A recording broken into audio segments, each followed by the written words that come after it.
हाँ जी, एक्सरसाइज 3.2 में first question के दो पार्ट्स थे जो कि भी वर्ड प्रॉब्लम्स हैं। फर्स्ट पार्ट है 10 students of class 10th took part in a mathematics quiz. If the number of girls is 4 more than the number of boys, find the number of boys and girls who took part in the quiz. 10 बच्चों ने mathematics quiz में participate किया, जिसमें से कुछ boys और कुछ girls थे। जैसा कि यहाँ पर बताया जा रहा है, if the number of girls is 4 more than the number of boys, number of girls 4 ज़्यादा है नंबर ऑफ बॉयज़ से। ये कंडीशन भी आपको बताई जा रही है और आपको पता करना है कि कितने बॉयज़ थे और कितने गर्ल्स। तो यहाँ पर दो केसेस की अगर बात करें तो टोटल 10 स्टूडेंट्स हैं। हम लोग को लेट क्या करना होगा, पहले ये देख लेते हैं। Number of boys and number of girls को हम लेट कर लेंगे, X and Y. Let the number of boys be X and number of girls be Y. ये लेट करने के बाद केस 1, टोटल स्टूडेंट्स हैं 10, यानी कि बॉयज़ प्लस गर्ल्स दोनों मिलाकर 10। तो ये तो सिंपल सी फर्स्ट इक्वेशन बन गई। अब इसके बाद में सेकेंड इक्वेशन, उसके लिए आप समझेंगे number of girls is 4 more than the number of boys. तो एक साइड आप नंबर ऑफ बॉयज़ लिख लीजिए और एक साइड नंबर ऑफ गर्ल्स लिख लीजिए। नंबर ऑफ गर्ल्स पहले से ज़्यादा है। अगर आपको इक्वल करना है, जैसे कि तराजू में बराबर से करना होता है, वैसे यहाँ पर इक्वल करने के लिए जो कम है यानी कि बॉयज़ कम है, वहाँ पर आपको 4 ऐड करना होगा, या फिर नंबर ऑफ गर्ल्स जो कि ज़्यादा है यहाँ पर हम सब्ट्रैक्ट भी कर सकते थे, तब ये दोनों इक्वल हो जाते हैं। तो यहाँ पर एक सिंपल सी इक्वेशन बनेगी x, और इसको इधर ले आते हैं -y, और इसको इधर ले जाते हैं -4। ये सेकेंड इक्वेशन बन गई। अब इन दोनों इक्वेशंस को वैसे तो 3.2 एक्सरसाइज में ग्राफिकली सॉल्व करना है, ग्राफ बनाइएगा और फिर सॉल्व करिएगा, लेकिन आप किसी और मेथड से भी सॉल्व कर सकते हैं, एलिमिनेशन मेथड या सब्स्टिट्यूशन मेथड से भी सॉल्व कर सकते हैं। हम लोग एलिमिनेशन से जल्दी से इसको कर लेते हैं। x + y = 10 and x - y = -4। यहाँ पर सॉल्व करने के लिए आप देख रहे हैं प्लस वाई और माइनस वाई दोनों हैं, यानी कि हम दोनों इक्वेशंस को ऐड करेंगे, यानी कि y और y cancel, x + x 2x, और यहाँ पर 10 - 4 यानी कि 6, और 2 से डिवाइड करेंगे तो x = 3, यानी कि नंबर ऑफ़ बॉयज़ थे 3। और नंबर ऑफ़ गर्ल्स निकालने के लिए आप इस x की वैल्यू को किसी भी इक्वेशन में रख दीजिए। इक्वेशन 1 में रख देते हैं। फ्रॉम इक्वेशन 1 x + y = 10, यानी कि 3 + y = 10। y की वैल्यू 7 मिल जाएगी, मतलब नंबर ऑफ़ गर्ल्स थे 7। आप देख रहे हैं दोनों का सम 10 है, यानी कि टोटल स्टूडेंट्स 10, और आपको बताया गया था number of girls is 4 more than the number of boys, 7 is 4 more than 3। 3 में 4 ऐड करेंगे तो 7 मिल जाएगा आपको। आंसर भी हमारा सही है। बट ये क्वेश्चन आपको ग्राफिकली सॉल्व करना है, ये एलिमिनेशन मेथड से यहाँ पर सॉल्व किया गया है।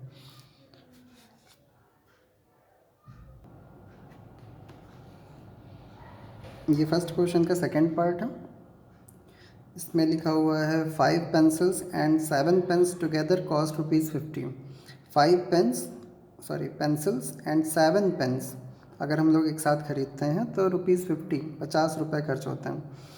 Where as 7 pencils and 5 pens together cost ₹46। 7 pencils खरीदें और 5 पेन्स खरीदें तो टोटल कॉस्ट ₹46 है। ये दो केसेस हमको दिए गए हैं। तो इस केस में हम लोग लेट कर लेंगे cost of each pencil be ₹x and cost of each pen be ₹y। एक पेंसिल की कॉस्ट लेट कर ली और एक पेन की कॉस्ट लेट कर ली।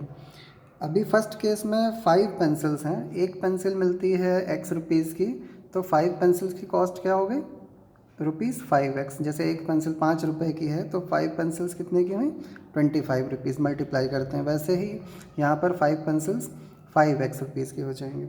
और पेन्स की बात करें तो एक पेन है ₹y का हमने लेट किया हुआ है, और यहाँ पर 7 पेन्स लिए गए हैं फर्स्ट केस में, तो एक पेन y रुपीज़ का है तो 7 पेन्स हुए 7y। और टोटल कॉस्ट की बात की गई इसलिए इनको ऐड कर लेते हैं, और टोटल कॉस्ट है दोनों का मिलाकर ₹50, 50 रुपये, यानी कि एक इक्वेशन मिल गई हमको 5x + 7y = 50। ये रुपीज़ का सिंबल यहाँ लिखने की ज़रूरत नहीं है, फर्स्ट इक्वेशन, ठीक है। फिर सेकंड केस में भी इसी तरह सेकेंड केस में 7 पेंसिल्स ली गई हैं, यानी कि एक पेंसिल x रुपीज़ की है, 7 पेंसिल्स हो गई 7x, और 5 पेन्स हैं, एक पेन y रुपीज़ का लेट किया है तो 5 पेन्स हो गए 5y के। और फिर टोटल कॉस्ट की बात हो रही है इसलिए इनको ऐड कर देते हैं, और टोटल कॉस्ट है इन दोनों का मिलाकर ₹46। इनको इक्वल में रख लेता हूँ। अब ये दो इक्वेशंस आपके सामने हैं, आप किसी भी मेथड से जो भी आपने सीखे हैं सॉल्व कर सकते हैं। वैसे यहाँ तो ग्राफिकली सॉल्व करने के लिए बोला गया है। ग्राफिकली चलिए याद कर लेते हैं एक बार फिर से हम लोग किस तरह ग्राफिकल मेथड वर्क करता था। तो उसके लिए कुछ पॉइंट्स निकालने होते थे, शायद आपको याद होगा। पॉइंट्स निकालते हैं। ये इक्वेशंस है हमारी। फर्स्ट इक्वेशन के लिए 5x + 7y = 50। ठीक है, एक बॉक्स बना लेते हैं और 2 या 3 वैल्यूज़ हम लोग यहाँ पर निकाल कर रखते हैं। ठीक है, अगर हम y की वैल्यू को 0 ले लें, देखिए सबसे सिंपल है, y की वैल्यू अगर हम यहाँ 0 रखेंगे तो 5x + 7 × 0 = 50, और ये 0 हो जाएगा, फिर 5 से डिवीज़न होगा तो हमको 10 मिलेगा, x की वैल्यू 10। ठीक है, तो एक ये पॉइंट मिल गया।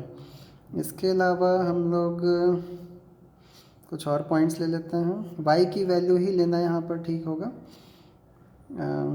y की वैल्यू हम लोग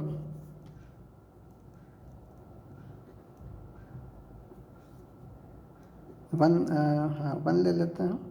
y की वैल्यू अगर 1 लेंगे तो देखिए क्या होगा, 5x + 7 × 1 = 50। ये 7 इधर आएगा -7, और 5x = 43 मिलेगा। x = 43/5, 5 8 ज़ा 40 और 3 5 6 ज़ा 30, 8.6। जब हमने y की वैल्यू 1 ली है तो x की वैल्यू 8.6 मिली है। ज़रूरी नहीं है हर बार आपको यहाँ पर होल नंबर ही मिल जाए, इंटीजर मिल जाए। कभी कभी डेसिमल वैल्यूज़ भी मिल जाती हैं, और डेसिमल वैल्यूज़ भी आप वहाँ पर ग्राफ पर रिप्रेजेंट कर सकते हैं। एक और कोई वैल्यू ले लेते हैं, y = चलिए हम यहाँ पर 2 ले लेते हैं, तो y = 2 अगर लेते हैं तो 5x + 7 × 2 = 50, 7 2 ज़ा 14, और उधर जाकर -14, यहाँ पर सब्ट्रैक्ट करेंगे तो मिलेगा 36, और फिर इसको 5 से डिवाइड करेंगे, 36/5, 5 6 ज़ा 5 7 ज़ा 35, 5 2 ज़ा 10, यानी कि x की वैल्यू 7.2 मिल गई। तो y की वैल्यू अगर हम 2 लेते हैं तो x की वैल्यू होगी 7.2। अब इन पॉइंट्स को हम ग्राफ पर लोकेट करेंगे, 10, 0, 8.6, 1 एंड 7.2, 2। ग्राफ पर लोकेट करने का तरीका क्या था, एक ग्राफ पेपर लीजिएगा। वैसे यहाँ प्लेन पेपर है मेरे पास, आप ग्राफ पेपर लेंगे और ग्राफ पेपर पर इन पॉइंट्स को लोकेट करेंगे। 10, 0 कहाँ पर होता है, एक्स एक्सिस पर 1 2 3 4 5 6 7 8 9 10, ये यहाँ पर 10, 0 एक पॉइंट आपको ये मिल जाएगा। दूसरा पॉइंट है हम लोग का 8.6, 1। अब 8.6 का क्या करेंगे, ये यहाँ पर 8 है, 1 2 3 4 5 6 7 8 9, और ये 10 था। ठीक है, यहाँ 8.6, आप ग्राफ पेपर जब आप देखेंगे तो छोटे छोटे ब्लॉक्स होते हैं 1 मिलीमीटर के, उसमें जो 6th ब्लॉक होगा वहाँ से आप 8.6 समझेंगे, और इधर से 1 1 2 3 4 यहाँ पर भी मार्क कर लेंगे, और इस तरह ये आपको 8.6, 1 ये वाला पॉइंट मिल जाएगा। फिर इसी तरह तीसरा पॉइंट है हम लोग का 7.2, 2। अब 7.2 कहाँ पर होगा, ये 7 है, इसके आगे 2 छोटे वाले ब्लॉक्स, और इधर से 2 के सामने, इस तरह से आप इसको मार्क कर देंगे। अब इन तीनों पॉइंट्स को लोकेट करने के बाद आप इनको स्केल से इस तरह ज्वाइन करेंगे, और ज्वाइन करते हुए दोनों साइड एक्सटेंड करेंगे, एक लाइन बन जाएगी, आगे और एक्सटेंड करेंगे इस तरह। ठीक है, फिर इसी तरह जो दूसरी इक्वेशन थी, ये तो पहली इक्वेशन के लिए हम लोगों ने 3 पॉइंट्स निकाले, फिर इसको ग्राफ पर लोकेट किया और लाइन ज्वाइन कर दी। और दूसरी वाली जो इक्वेशन थी ना, दूसरी इक्वेशन क्या थी, 7x + 5y = 46। इसमें भी x और y की वैल्यूज़ रख के इसी तरह 3 पॉइंट्स निकाल कर और फिर उनको भी इसी पर लोकेट करिएगा और सेम ग्राफ पर फिर जिस पॉइंट पर इंटरसेक्शन होगा वही आपका सोल्यूशन होगा। बाकी किसी और मेथड से भी सॉल्व कर सकते हैं आप। चेक करने के लिए एलिमिनेशन मेथड या फिर सब्स्टिट्यूशन मेथड का यूज़ करके भी आंसर निकालिएगा।